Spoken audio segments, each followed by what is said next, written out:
कि अंग्रेजों ने तो इनकम टैक्स लगाया, सेंट्रल एक्साइज लगाया, टोल टैक्स लगाया, रोड टैक्स लगाया, हाउस टैक्स लगाया, कॉरपोरेशन टैक्स लगाया, सारा धन लूट के लंदन ले जाने के लिए। वो विदेशी थे, लूट का सारा धन लंदन लेके जाना है, ये उनका घोषित उद्देश्य था। वो कोई सेवा करने नहीं आए थे इस देश में, कोई धर्मादा खाता खोलने नहीं आए थे। अब होना क्या चाहिए था?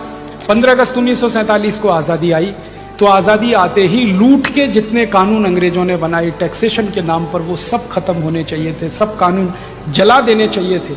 लेकिन आज़ादी के 62-63 साल के बाद भी वो सारे कानून लगे हुए हैं इस देश में। इनकम टैक्स भी है, सेंट्रल एक्साइज टैक्स भी है, सेल्स टैक्स भी है, बस नाम बदल गया है value added tax, road tax भी है, टोल टैक्स भी है, कॉरपोरेशन का टैक्स है, हाउस टैक्स है, प्रॉपर्टी टैक्स है।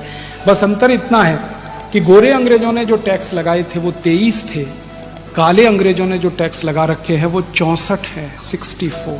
गोरे अंग्रेज लूट लूट के सारा धन टैक्स के माध्यम से लंदन में जमा कर रहे थे, ये काले अंग्रेज आपसे धन लूट लूट कर स्विट्जरलैंड में जमा कर रहे हैं। हमारे देश की संविधान सभा की जो ड्राफ्टिंग कमेटी थी उसके चेयरमैन थे डॉक्टर भीमराव अंबेडकर। उन्होंने 1953 में यह कहा राज्यसभा में बोलते हुए कि अगर मुझे कोई अनुमति दे दे तो मैं सबसे पहला व्यक्ति होऊंगा जो इस संविधान को जला दूंगा। पत्रकारों ने उनसे पूछा कि आप इस संविधान के निर्माता हैं और आप ही इसको जलाने की बात कर रहे हैं। तो डॉक्टर भीमराव अंबेडकर ने कहा था कि इस संविधान से भारत के किसी नागरिक का भला नहीं होने वाला। क्यों नहीं होने वाला? क्योंकि जल्दी जल्दी में बनाया गया यह संविधान है। और उन्होंने बहुत बेबसी से यह कहा था कि मेरे पास कोई चारा नहीं था, इतने कम समय में संविधान बनाना था और अंग्रेजों की तरफ से हमको ये गवर्नमेंट ऑफ इंडिया रूल या गवर्नमेंट ऑफ इंडिया एक्ट का ड्राफ्ट दिया गया था, आधार उसको बनाकर और दुनिया के दूसरे देशों के संविधानों में से कुछ चीजें निकालकर यह भारत का संविधान तैयार हो गया। ये भारत के लोगों द्वारा तैयार नहीं किया गया, एक तरह से अंग्रेजों के बनाए गए कानून पर आधारित है। तो परिणाम क्या हुआ? वो संविधान बनने के और लागू होने के पिछले 60 सालों में ही 94 से ज्यादा उसमें संशोधन हो गए। माने संविधान अब ओरिजिनल रहा कहां? 60 साल में 94 संशोधन, 60 इयर्स और 94 अमेंडमेंट्स।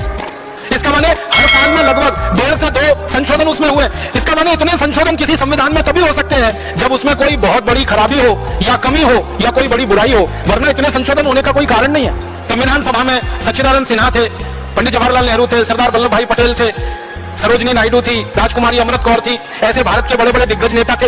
इनके बयानों को अगर आप पढ़ेंगे तो हैरान हो जाएंगे। ये सबके सब ये कह रहे हैं अपने बयानों में कि भारत के शहीदों ने, क्रांतिवीरों ने जिस कल्पना से देश की आजादी की लड़ाई लड़ी है, उस कल्पना को यह संविधान कहीं भी पूरा नहीं करता और शहीदों के सपने इस संविधान से पूरे नहीं हो पाएंगे, ये पक्का है। और उनके बयान आज हमारे सामने है।